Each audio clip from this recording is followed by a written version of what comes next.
I decided to surprise my wife at her office. At the entrance, a sign read, "Authorized personnel only." The security guard looked at me like I was something he needed to scrape off his shoe. "Sir, I see her husband every day," he said, not even bothering to check his clipboard. "There he is, coming out right now." I turned around. And I watched a stranger walk out of my wife's building, adjust his cufflinks, and climb into a car that cost more than the house I grew up in. I want you to sit with that for a second, because I did. I stood on that sidewalk in downtown Denver holding a bouquet of grocery store tulips and a bakery box with her favorite lemon cake inside, and I watched a man who was not me get called my own name by a security guard who'd apparently met him a dozen times. My name is Adrian Cole. I'm 34 years old. I teach high school physics. And 11 months ago, my wife, Elena Cole, became the youngest CEO in the history of Holbrook Meridian, a logistics and data infrastructure company worth just north of $2 billion. That morning, I'd taken a personal day. I hadn't seen her in 5 days. She'd been living out of the office for a merger push, sleeping on the pull-out couch in her suite more than in our bed. It was our anniversary. 6 years. And I thought, stupidly, sweetly, that showing up with cake and flowers and her ridiculous, unglamorous husband would be the nicest thing anyone did for her all week. Instead, I found out I had a body double. Stick with me here, because this story gets a lot stranger before it gets better, and the ending, I promise you, is worth every minute. Let me back up, because you need to understand what "authorized personnel only" meant before you understand why it broke something loose in my chest. Holbrook Meridian's headquarters is 41 floors of glass and ambition in the financial district.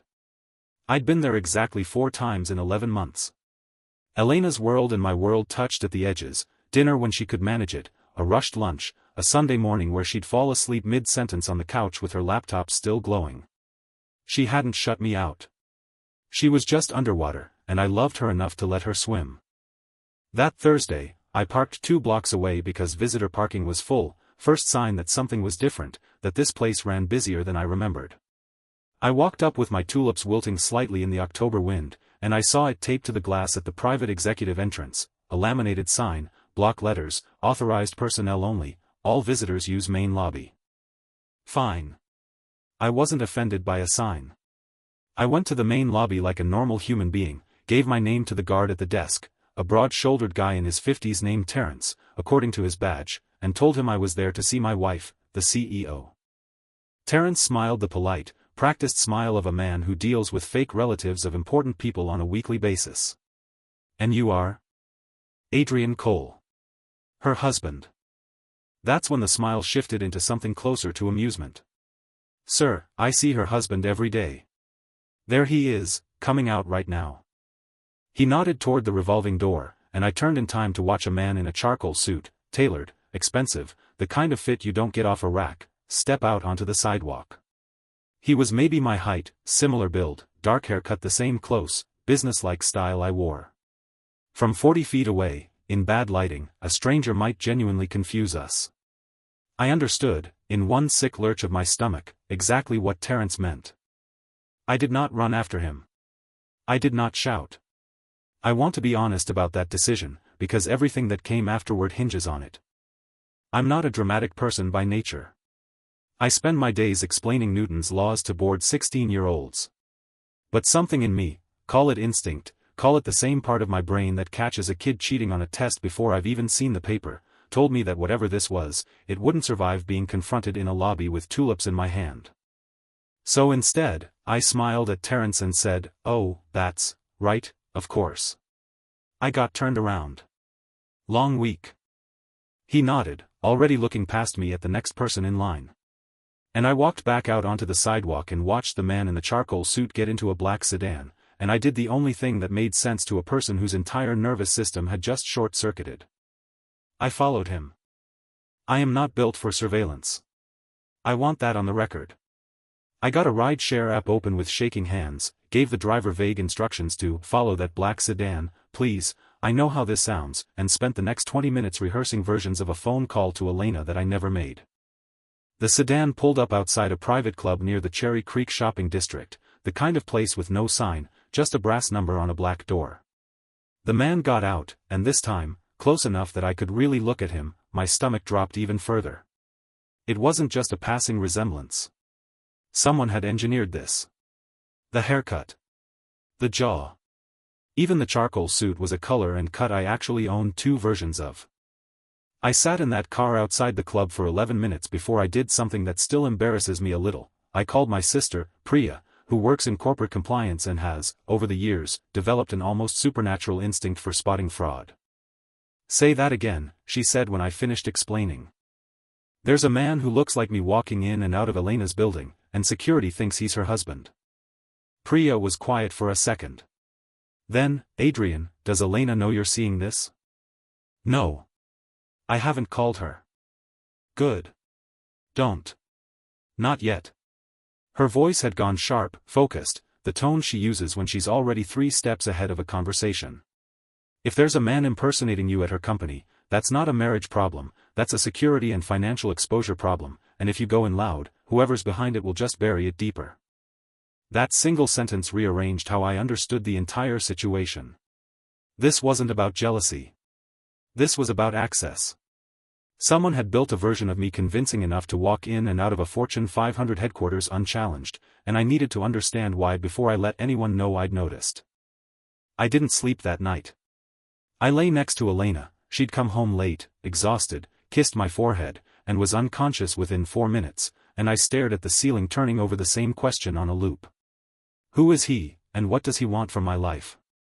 The next morning, I called in a substitute teacher, put on the nicest suit I own, and drove back to Holbrook Meridian. This time, I didn't go to the executive entrance. I went to the loading dock, where I'd noticed, during my 4 previous visits, that contractors and vendors came and went with visitor badges printed same day. I told the dock supervisor I was there to consult on the building's HVAC retrofit, a lie I'd built driving over, using vocabulary I'd absorbed from exactly one home renovation show. It worked.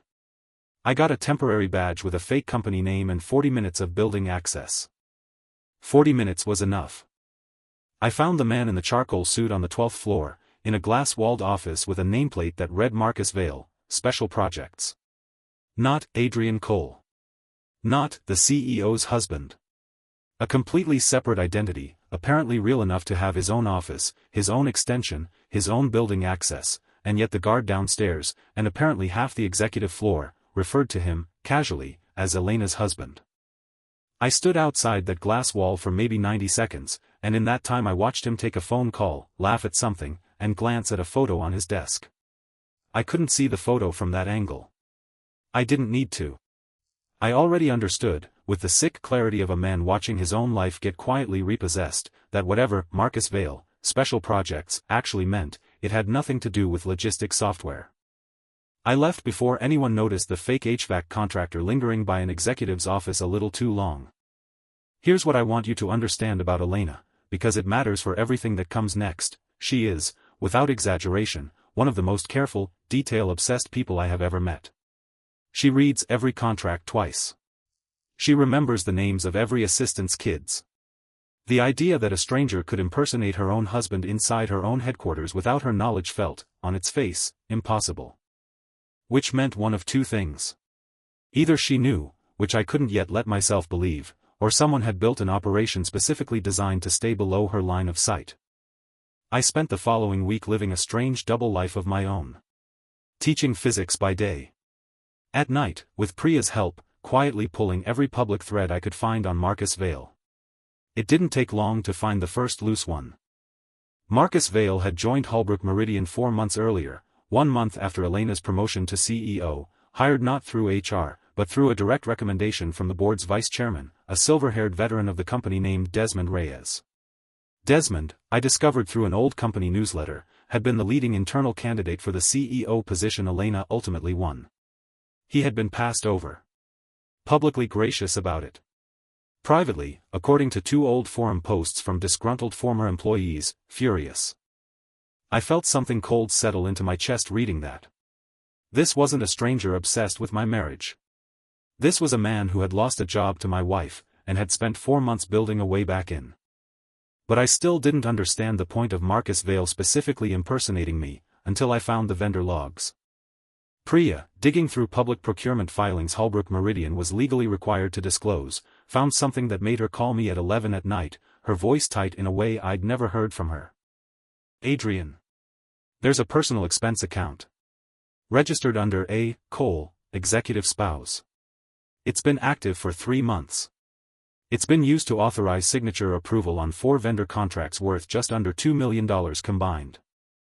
I sat up in bed so fast I woke Elena, who mumbled something and rolled over, still asleep. I whispered into the phone, I've never authorized anything. I don't even have login access to that system. I know, Priya said. That's the point. Somebody's been signing as you. Digitally and, from what I can tell from 1 meeting minutes PDF, physically, in a boardroom, in front of witnesses. The floor of my understanding gave out completely in that moment. This wasn't a stalker. This wasn't even really about me at all. I was a costume. A key that fit a very specific lock, the trust an unsuspecting board and a devoted, overworked CEO placed in the presence of her own husband, and someone had built a duplicate of that key to walk $2 million worth of contracts straight past every safeguard in the building. There is a version of this story where I go home that night and wake Elena up and tell her everything, and maybe that's what you'd have done, and I don't blame you if you think it's what I should have done too. I got as far as sitting on the edge of the bed with my hand actually resting on her shoulder before I stopped myself. Here's why. If Desmond Reyes had spent 4 months building this quietly enough to fool a security guard, a boardroom, and an entire vendor approval chain, then the moment Elena moved against him carelessly, he would simply bury the evidence and reframe the entire story as her husband's jealous, unstable delusion. I had no illegal access, no paper trail, nothing but a bakery box, a hunch, and my sister's spreadsheet. I needed proof solid enough that no one in that boardroom could wave it away. So instead of waking her, I did something that still feels, in hindsight, like the bravest and stupidest thing I've ever done. I called Holbrook Meridian's outgoing board chairman. I need to tell you about Walter Ashford, because without him, this story ends very differently. 6 years earlier, long before I'd ever heard the name Holbrook Meridian, long before Elena had climbed anywhere near the executive floor, I was driving home from a late parent-teacher conference on a wet November night when I saw a car folded around a highway divider, smoke curling from under the hood. I remember 3 vehicles slowing down enough to gawk before speeding past. I pulled over because that's simply what you do. I've never once considered it heroic. I broke the driver's side window with a tire iron from my own trunk, dragged a heavy-set older man out by the shoulders of his coat while the smoke thickened, and stayed with him, applying pressure to a gash on his scalp with my own jacket, until the paramedics arrived. I gave a statement to a police officer, gave my name to absolutely no one else, and drove home in a blood-stained shirt, and told exactly one person, Priya, because I needed someone to talk me down from the adrenaline. I never learned what happened to that man. Not until 11 months into my wife's tenure as CEO, when I read a company profile piece congratulating newly appointed board chairman Walter Ashford on his remarkable recovery from a near-fatal accident years prior, and felt every hair on my arm stand up at once. I called the front desk of Ashford Capital Partners the next morning and asked for 5 minutes of his time, mentioning only a highway, a November night, and a tire iron. He called me back within the hour, and when I walked into his office, the first thing the 71-year-old chairman of one of the most influential investment firms in the state did was stand up, cross the room, and hold on to my hand with both of his for an uncomfortably long time. I have been trying to find you for 6 years, he said. I told him everything. The lobby. The tire iron of a security guard who thought a stranger was my double. The fake HVAC badge. The vendor logs Priya had pulled. Desmond Reyes's passed-over ambition. $2 million signed away under my own borrowed name. Walter Ashford listened without interrupting once, and when I finished, his expression had gone very still, very focused, the expression, I'd learn later, of a man who built an empire by staying calm exactly when everyone around him panicked. Your wife, he said finally, is the best CEO that company has had in 2 decades, and I have watched Desmond Reyes try to dismantle her from the shadows for 4 months without a single piece of proof solid enough to act on. He paused. You just handed me the proof. What followed was 3 weeks of the strangest double life a physics teacher has ever led. Walter had resources I didn't, forensic accountants, a discreet cybersecurity team, and, crucially, a seat on the very board Desmond Reyes needed to manipulate. Together, quietly, we built something that felt less like a plan and more like a controlled experiment, we let one final, larger contract move through the vendor approval chain, a $9 million equipment lease, deliberately flagged as pending executive spouse co-signature, and we waited to see who signed it, and how. I still remember the morning Priya called to tell me the digital signature had gone through at 7:42 a.m., time-stamped from a device registered under an account with my legal name and Elena's home address, while I had been standing in my own kitchen at that exact moment, making coffee, for miles from Holbrook Meridian's headquarters. We had him. Not a resemblance. Not a guard's mistaken assumption. A digital forgery, time-stamped, cross-referenced against my actual verified location, entered as evidence in a fraud investigation that Walter Ashford, as outgoing board chairman, had every legal right to order. There was only one piece left. Elena still didn't know any of it. I told her on a Sunday morning, the two of us alone in our kitchen, no board members, no lawyers, just her, in an old university sweatshirt, holding a coffee mug she'd had since college. I want to be honest, I was terrified. Not of her anger, of her hurt.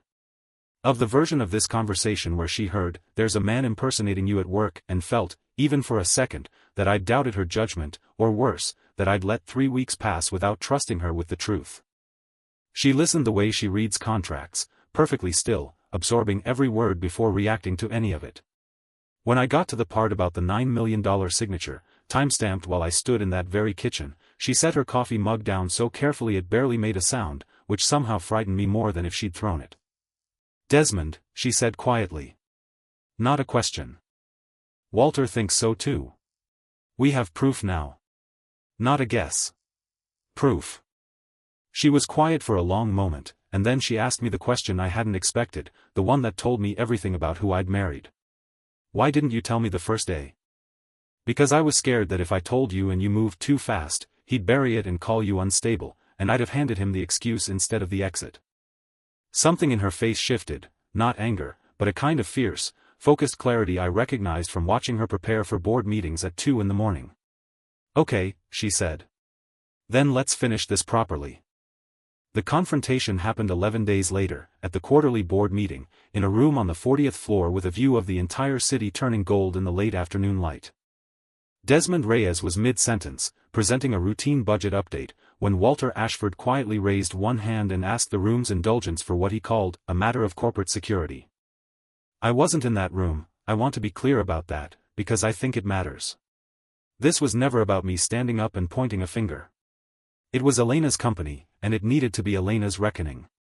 I was 3 floors below, in the same lobby where a guard once told me my own husband had just walked out the door, waiting, while upstairs, forensic accountants presented time-stamped signature logs, geolocation data pulled from my phone provider under a subpoena Walter's legal team had already secured, and photographs comparing Marcus Vale, special projects, against a driver's license photo that traced back to a man named Marcus Whitfield, a paid actor with a background in corporate theater.